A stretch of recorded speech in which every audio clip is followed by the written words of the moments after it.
देश की राष्ट्रपति द्रौपदी मुर्मू ने आज नए संसद भवन में अपना पहला भाषण दिया और इस दौरान उन्होंने कहा कि भारत सरकार ने ऐसे क्षेत्रों में पहली बार विकास किया है जो दशकों तक उपेक्षित रहे। हमारी सीमाओं से सटे गांव को देश का अंतिम गांव माना जाता था और मेरी सरकार ने इन्हें देश का पहला गांव बनाया है।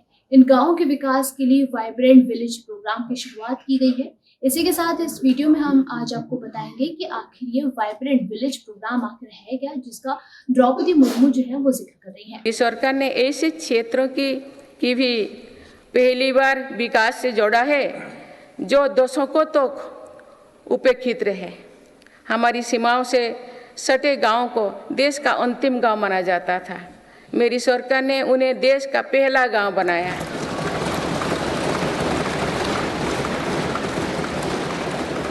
इन गांव के विकास के लिए वाइब्रेंट विलेज प्रोग्राम शुरू किया है।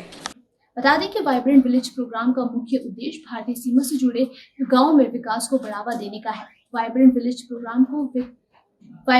प्रोग्राम को साल 2022-23 से लेकर 2025-26 के दौरान लागू किया गया है। फिलहाल सीमा से सटे भारतीय इलाकों की अगर हम बात करें तो यहाँ सरकार के द्वारा 4800 करोड़ रुपए विकास के लिए आवंटित किए गए हैं, जिनमें से कुल 2500 करोड़ रुपए जो है वो सड़क निर्माण के काम में खर्च करने का फैसला किया गया है। बता दें कि इस प्रोग्राम के पहले चरण में करीब 662 गांवों को शामिल किया गया है, जबकि इस पूरे प्रोग्राम के तहत जो है वो 2967 गांवों को शामिल किया जाएगा। और इस योजना के तहत उन इलाकों में केंद्र सरकार की सभी योजनाएं भी उसी तरीके से लागू की जाएंगी जैसे बाकी इलाकों में की जाती है।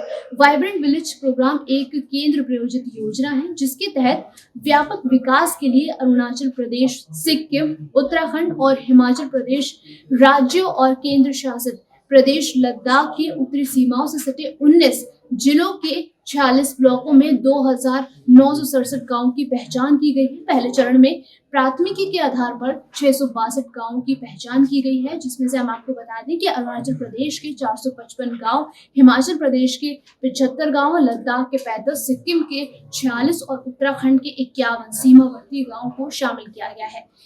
बता दें, वाइब्रेंट विलेज प्रोग्राम के तहत सरकार सीमावर्ती गांव में रहने वाले लोगों के जीवन स्तर में सुधार लाकर सीमावर्ती गांव के पलायन को रोकने का काम करती है, जिससे इन गांव से पलायन रुक सके और सीमा सुरक्षा बढ़ाने में उनको मदद भी मिल सके। वहीं प्रधानमंत्री नरेंद्र मोदी ने भी वाइब्रेंट विलेज प्रोग्राम को देश के सीमावर्ती क्षेत्रों के विकास की कुंजी बताते हुए कहा था कि ये हमारी सीमावर्ती गांव के विकास के लिए बहुत ही अहम है। सरकार के द्वारा सीमा से लगे हुए गाँव में विकास के साथ आजीविका भी मुहैया कराने का काम इस प्रोग्राम के तहत किया जाता है, जिसके चलते लोगों का वहां से पलायन करने का सिलसिला भी अब जो है लगातार कम हो रहा है। और इस प्रोग्राम के आने से विकास दर की रफ्तार भी तेज हो गई है। साथ ही महिलाओं और युवाओं को सशक्त बनाने पर भी फोकस किया जा रहा है। इस कार्यक्रम के अंतर्गत आर्थिक विकास, मोबाइल और इंटरनेट कनेक्टिविटी, पर्यटक केंद्र, आजीविका के अवसर भी सृजन हो रहे हैं।